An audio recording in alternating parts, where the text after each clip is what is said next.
Configuring Authorize Net Accept Hosted is a straightforward process that enables businesses to securely accept payments online. To begin, navigate to the Authorize Net Merchant interface and log into your account.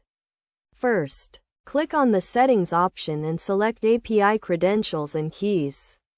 Here, you will find your API login ID and transaction key, which are required for configuring Accept Hosted. Next, go to the Payment Form section and click on Configure.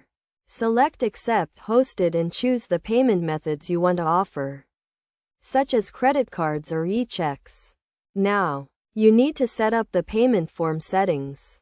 Choose the form type, either a full page or a lightbox, and select the fields you want to display, such as billing address or phone number. In the Security Settings section, you can configure the MD5 hash, which is used to verify the authenticity of the payment response. You can also set up the relay response URL, which is the URL where Authorize Net will send the payment response. To test your configuration, use the test mode and submit a test payment. Verify that the payment is processed successfully and that you receive a response at the relay response URL. Best practices for configuring Authorize Net Accept Hosted include using a secure connection, validating user input, and handling payment errors and exceptions.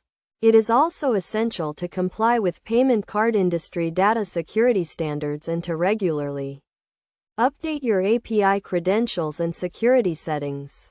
By following these steps and best practices, you can configure Authorize Net Accept Hosted to securely accept payments online and provide a seamless payment experience for your customers.